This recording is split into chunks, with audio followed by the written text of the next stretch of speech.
Ahmad loan साहब यम बच्चे मंजूर अहमद डार साहब मोहम्मद अशरफ वानी साहब। शाहनवाज भाई आप आगे आ जाओ यार, आप क्यों भाग रहे हो? मोहम्मद अशरफ साहब, ये हमारे शाहनवाज भाई है, हमारे थोड़ा बढ़ रहे हो, बड़े ग्रुप करो बोर्ड पर तम से जो मजबला है। हमारे साथ में आज हमारे पूरे साथी है, जिसमें और एक चीज़ है कि यहाँ पर कुछ सीनियर पार्टी लीडर्स कुछ पार्टीज से ज्वाइन करने वाले हैं। हमारे ठाकरे ग्रुप के हैं, जो उद्धव ठाकरे जी थे उसके ग्रुप के हैं, जिसमें एनडीए अलायंस है। और एनडीए अलायंस में जो भी डिसीजन निकलता है वहाँ एनडीए का एक ही सीट होती है। तो लेट अस सी, अगर कोई सीट में हमारे पास अभी 6 एमपी है, 6 मेंबर पार्लियामेंट है, तो होपफुली हम उन्हीं 6 पर लड़ेंगे। और वो मोस्टली बिहार में है, 6 के 6 बिहार के हैं। बाकी ऑल ओवर इंडिया में हम लोग अगर अलग से लड़ेंगे तो दैट मीन्स हम लोग एनडीए से बाहर आ रहे हैं। मेरे को तो देखिए, अब काम के आधार पर लोग वोट डालेंगे, लेट मी बी ऑनेस्ट है ना। अगर एनडीए ने ग्राउंड जीरो पर कंट्री में काम किया, उसको काम के आधार पर वोट डालेंगे। Religion is an different aspect. National conference PDP की बात करें, उन्होंने ग्राउंड जीरो पर काम नहीं किया है, उन्होंने एक्सप्लॉयटेशन ऑफ कॉमन मैन किया है 370-35 से। वो आज भी बोल रहे हैं, अगर आप कहीं पर जाएंगे हमें जिताओ, हम आपको कहाँ से लाएंगे भाई? आपको 555 में 273 एमपी चाहिए, उसके बाद लोकसभा के बाद राज्यसभा में आपके पास कहीं है नहीं, कुछ है नहीं। उसके पास ऑनरेबल प्रेसिडेंट साहब है, पता है तो बचा कुछ था तो वो सुप्रीम कोर्ट से आपने ठप्पा लगवा दिया। जब आप प्रिपेयर नहीं थे, 370-35 के बारे में आपको नहीं पता थी, आप काहे को सुप्रीम कोर्ट चले गए? खाली झूठ का फलूदा, लोगों को धोखा देना। लोगों को डेवलपमेंट चाहिए, विकास चाहिए, रोजी रोटी चाहिए, अनएम्प्लॉयमेंट यूथ को, उसके लिए बात करें। हम सब उनके साथ में खड़े हैं, उनके पीछे खड़े रहेंगे, मैं मीडिया के माध्यम से बोलता हूं। लेकिन फिर वही ढोल बजाएंगे और हमें डिस्कस करें ओपनली। मैं मीडिया के सामने उन सबको चैलेंज करता हूं, हमारे सामने आए, खुलकर बोले 370-35 से कैसे वापस आएगा, मैं उनके साथ में खड़ा रहूंगा। ये अब झूठ कश्मीर में नहीं चलेगा। अब हर एक बच्चे के हाथ में मोबाइल है, उस मोबाइल से पूरा अपडेट मिलता है।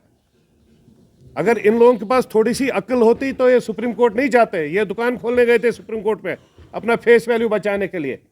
जब पार्लियामेंट के अपर हाउस से लोअर हाउस से क्लियर हो गया तो सुप्रीम कोर्ट को लटका देते, ऐसे कहीं जाने की जरूरत नहीं थी। क्या पता 20 साल 25 साल के बाद और कोई गवर्नमेंट आती, पार्लियामेंट में फिर से पास होती। अब तो सुप्रीम कोर्ट का ठप्पा लग गया, सुप्रीम कोर्ट का ठप्पा कहां से क्लियर होगा? और नंबर 1, नंबर 2, जब आपके पास एब्सोल्यूट मेजॉरिटी, डॉक्टर फारूक साहब के पास 1996 में 2/3 मेजॉरिटी आ गई, मेजॉरिटी के माध्यम से उनको जिताया गया।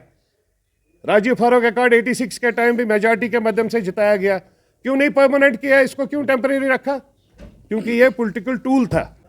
डॉक्टर फारूक साहब को माफी मांगनी चाहिए कश्मीर कौम से, क्योंकि वो जिम्मेवार है यहाँ पर कत्ल गारत पर। 1 लाख लोग जो कश्मीर के मारे गए, पुलिस फोर्सेस के लोग मारे गए, आर्मी के लोग मारे गए। सबसे बड़ी बात, कश्मीरियों की जो इज्जत आबरू थी उसको सड़क पर लाने का सबसे बड़ा कसूरवार डॉक्टर फारूक साहब है और राजीव गांधी है।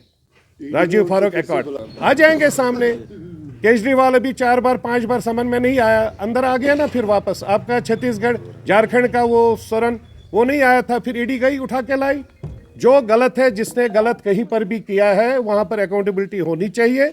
डॉक्टर फारूक साहब के अगेंस्ट वैसे ही क्रिकेट स्टेडियम का केस है। मेरे को तो बड़ा अजीब सा लगा, रिसेंटली मैंने देखा कि वो जो अपना स्टेडियम में हम लोगों को वो जो लगता है ना, इसको पिच को ठीक करने के लिए रोलर को वो दे रहा था। अरे भाई, आपने 40 करोड़ रुपए खाए हैं और आप क्या रोलर दे दोगे यार? हमें रोलर को क्या कर रहे हैं? वही 40 करोड़ दे दो। कश्मीर में नेचुरल हमारे पास क्लेमिटी है, नेचुरल हमारे पास फील्ड है, नेचुरल ग्राउंड है। हम उस नेचुरल ग्राउंड में कम से कम 40 ग्राउंड बना देंगे। ये सब लोग बेईमानी से चल रहे हैं, धोखा। हम कहते हैं इनको बोलिए आपके पास एजेंडा क्या है, कश्मीर में डेवलपमेंट का एजेंडा क्या है। यहाँ मेरा नेता रेलवे लेके आ गया 96 में, पासवान साहब। अभी रेलवे स्टार्ट हो जाएगा कश्मीर में। कश्मीर में 5 करोड़ टूरिस्ट आएगा। हर एक टूरिस्ट 20,000 रुपये अगर खर्चा करेगा, 1,00,000 करोड़ हमारा 4 महीने में पैसा आएगा। हम थक जाएंगे पैसा गिनते गिनते। मेरे यहाँ पर भी टेंट लगेंगे टूरिस्ट को बिठाने के लिए। हर घर में हर एक बंदा कोशिश करेगा, मेरे पास आज पैसा नहीं है, 2 कमरे टूरिस्ट को दे दूंगा, मैं 20,000 रुपये कमाऊंगा।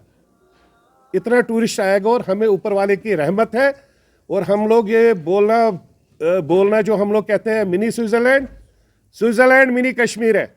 Kashmir full fledged tourism place है। I have been to Switzerland, मैंने स्विट्जरलैंड भी देखा है। मैंने कश्मीर तो रहता ही हूँ, यहाँ मेरी जन्मभूमि है। यहाँ और स्विट्जरलैंड में ज़मीन आसमान का फ़र्क है। स्विट्जरलैंड में 80% आर्टिफिशियल है, मेरे पास ऊपर वाली की रहमत है, 100% नेचुरल है सब कुछ। तो मेरा ये स्विट्जरलैंड को हम मिनी कश्मीर बोलेंगे। मैं आप सब मीडिया से भाइयों से गुजारिश करना चाहता हूँ, कोई भी ये ना बोले कि कश्मीर बनाओ हो मिनी स्विट्जरलैंड, नहीं, स्विट्जरलैंड को मिनी कश्मीर बनाएंगे। ये फुल फ्लेज्ड टूरिज्म स्पॉट है। लेट अस बिलीव, ऊपर वाले की रहमत होगी। हम सब लोगों ने, पर्टिकुलरली हमारे यूथ नौजवान ने बहुत तकलीफ़ें उठाई। मैं इवन आपके माध्यम से आज और एक मैसेज भी उन सब भाइयों को भी देना चाहता हूँ, छोड़ दो ये सब चीज़, कुछ नहीं निकलेगा इससे। मैं आपके माध्यम से खुलकर उनको बोल रहा हूँ, आप भी हमारे परिवार का हिस्सा हो, आप भी हमारे बच्चे हो। वहाँ से कुछ नहीं मिलेगा, उस सब को छोड़ के अपने परिवार, अपने माँ बाप, दोस्तों यारों के साथ बैठो, अपने घर में आ जाओ, 5-6 महीने में बैठो, फिर देखो क्या माहौल है। अगर माहौल ठीक नहीं लगा, रास्ता खुला है, आप फिर चले जाओ। 6 महीने के बाद वो सब चीज़ भूल जाएंगे। कुछ नहीं है, ज़िंदगी एक बार मिलती है, ये न्यामत है, ऊपर वाले की रहमत है। एक ही बार मिलती है, दूसरी बार नहीं मिलती है।